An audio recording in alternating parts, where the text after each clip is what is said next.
Un ton de fiction et sans appeler à la violence, voici plus cinématographique et plus immersive.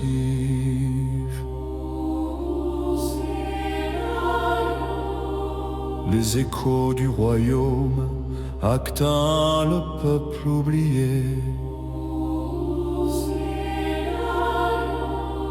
La France traverse une crise profonde. Le coût de la vie explose.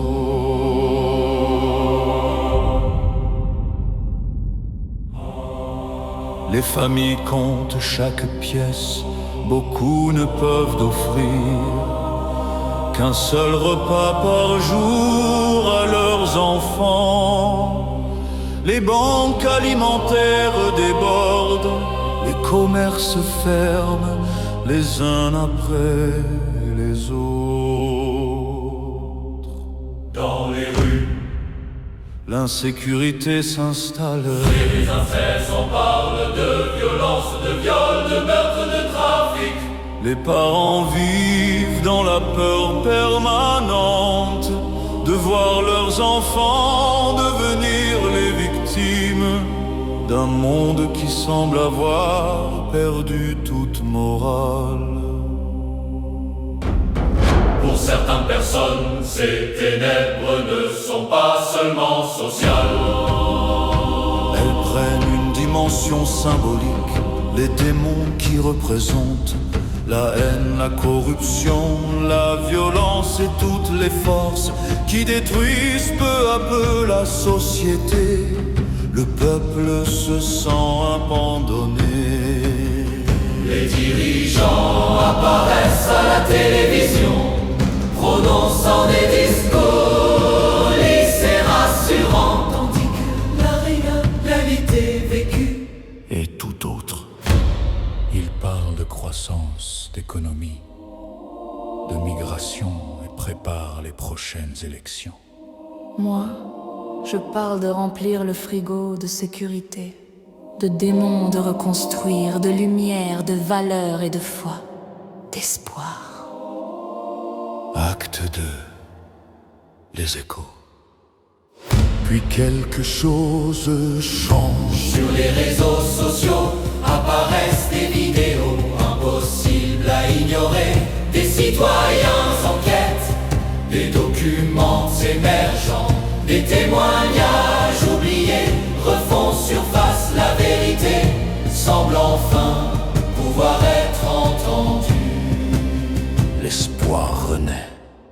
Mais avec lui le doute. Les réseaux deviennent un immense champ de bataille.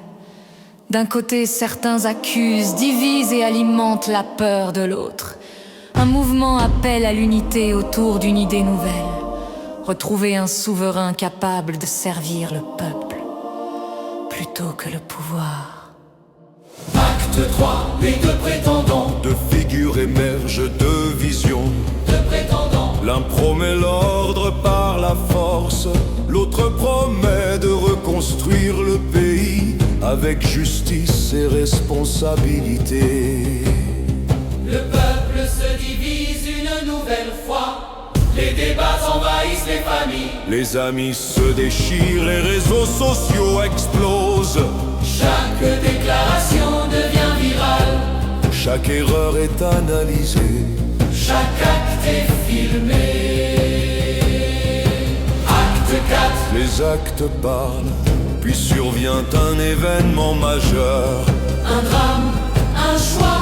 Alors que tous prononcent de grands discours, un seul agit, Sans caméra, sans publicité. il protège les plus faibles, les soutient dans leur combat. Il descend au milieu du peuple, les vidéos circulent partout. Les Français ne regardent plus les promesses. Ils regardent les actes, les citoyens enquêtent eux-mêmes. Ils comparent, Ils vérifient. Il découvre qui soutient réellement la France et son peuple. Peu à peu, un nom revient sans cesse, toujours le même, sans campagne. Sans affiche, simplement simplement porté par les témoignages. Acte 5. La colère silencieuse, Le peuple comprend qu'il possède encore une force. non pas celle des armes, mais celle du refus. Refus d'alimenter un système auquel il ne croit plus. Refus de détourner le regard, refus de rester spectateur. Une colère sourde traverse tout le pays. Les rues sont calmes, presque trop calmes. Les regards changent, les conversations aussi. On sent qu'un immense mouvement est en train de naître. Pas dans la violence, mais dans une détermination collective. Comme une vague qui monte lentement avant de frapper le rivage. Le pouvoir comprend que quelque chose lui échappe. Le peuple, lui, n'attend plus qu'une étincelle.